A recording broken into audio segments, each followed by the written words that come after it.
I honestly felt stupid today. I was sitting there, thumb hovering over the transfer button on my phone, debating whether or not to move $10 into savings. $10. That is the price of like a sandwich and a soda. But I froze. It wasn't that I didn't have the money. Technically, I did. It was that the amount felt so small, so insignificant, that doing it almost felt embarrassing. I kept thinking, is this really going to change anything? This is my real-time journey, not expert advice. I am Here is not exactly an what expert. happened. So to be real with you, I've been avoiding my banking app all week. But today I told myself I was going to make a positive move. I opened up the app, saw that I had a little buffer in my checking account, and decided I should move $10 to my emergency fund. And that's when the shame hit. It sounds dramatic, I know, but looking at that number, $10, just made me feel incredibly small. I'm looking at my total debt load, which is thousands and thousands of dollars, and then I'm looking at this $10 bill. It felt like I was trying to put out a forest fire with a water pistol. I sat there on the couch for probably 15 minutes just staring at the screen. My brain started playing this loop of negativity. Everyone else is investing in the stock market or buying houses, and you are celebrating $10? It felt performative. It felt like I was pretending to be an adult. I almost just closed the app right there. I thought, why bother? I might as well keep this in checking so I can buy lunch tomorrow. At least then I'll get a sandwich out of it. It's weird how our brains work. I was ready to talk myself out of a win because it wasn't a big win. I was letting the size of the mountain stop me from taking the first step. It felt ridiculous to care this much about such a small amount of money, but the fear of it being meaningless was paralyzing. I felt like if I couldn't transfer $500, I shouldn't transfer anything at all. But underneath that feeling of feeling stupid, there was something else. It was fear. Genuine, sweaty palm fear. And that is what I need to talk about, because the math doesn't actually support the fear, but my brain was screaming it anyway. Let's look at the actual numbers on the screen. My checking account balance was sitting at $412.50. Okay, not terrible, right? But then I did the mental subtraction I always do. I have the electric bill coming out on Friday. That's roughly $120. I have to get gas twice this week. That's another $80. And the internet bill is due on the 15th. That's $65. So in reality, that $412 is actually more like $140 of free money.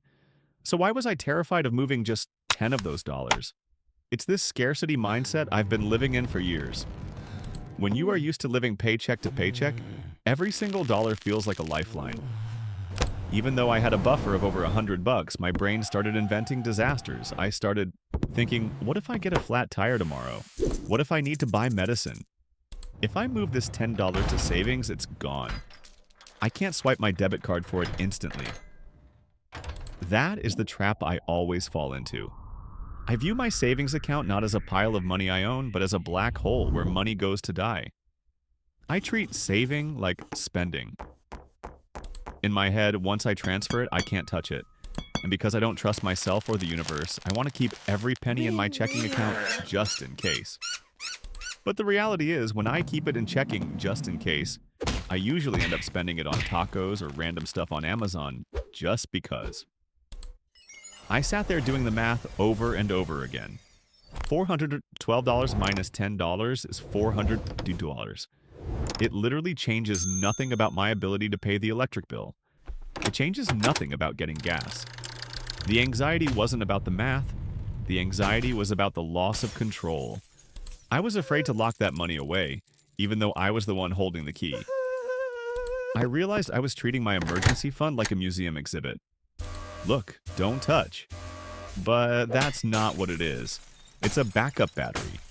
And right now, my backup battery has been sitting at practically zero for months. So I took a deep breath. I told myself, it is $10. You will not go bankrupt over $10 today. I made a deal with myself. If a true emergency happens in the next hour, I can transfer it back. I clicked the little arrow next to the amount. I typed in 10000, And then I hit confirm transfer. The little loading wheel spun for a second, and then a green check mark popped up. Transfer successful. My checking account dropped to $450. My savings account, which had been sitting at a sad, lonely 5 bus Hawaii, jumped up to $15 gasolina. I stared at that $15. It wasn't a life-changing amount of money. It wouldn't pay off my credit card. It wouldn't buy a house. But for the first time in months, the number in the savings column went up instead of staying flat. My heart rate actually slowed down. The sky didn't fall. The bank didn't call me to say I was broke. I just sat there looking at that $15 and realized that for the first time all week, I had actually paid myself before I paid everyone else. And that is the lesson for me today. The relief I felt wasn't about the financial safety of having $15. Let's be real. $15 isn't saving me from a disaster. The relief came from proving to myself that I could actually do it. I broke the seal.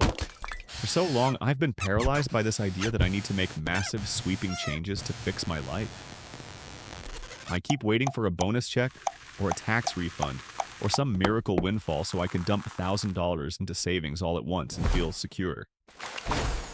But because that miracle never comes, I do nothing. I stay at zero. Moving that $10 was my way of rejecting the all-or-nothing mentality. In the atomic finance mindset, or just the 1% mindset we talk about here, this is the critical step. I am building a muscle. Right now, my saving muscle is weak. It's atrophied. If I tried to lift a heavy weight, I'd hurt myself. So I'm lifting a 5-pound weight. I'm lifting $10. I realize that safety isn't built overnight. It's built brick by brick. Today, I laid one brick. It looks lonely. It looks small. But it is infinitely better than an empty lot. If I can move $10 this week without my world collapsing, maybe next week I can move $12 or $15. The math says $10 is nothing, but the habit is everything. By paying myself first, even this tiny amount, I am telling my brain that I am a bill that deserves to be paid, just like the electric company and the gas station. I matter enough to keep $10. That's a shift in identity, not just a shift in funds. So I'm not going to feel stupid about my small win anymore. I'm going to celebrate it. I'm going to protect that $15 like it's $1 million because it's the seed of whatever comes next. My 1% mission for tomorrow is just to move $1 from checking to savings. That's it. Just $1. It feels silly, but prove to yourself you can do it. What's your 1% step? Will you transfer a single dollar? Or maybe just 5? Let's share our small wins in the comments below. I am not a financial expert or advisor. This content is for documenting my personal journey and for entertainment purposes only. Please do your own research before making any financial decisions.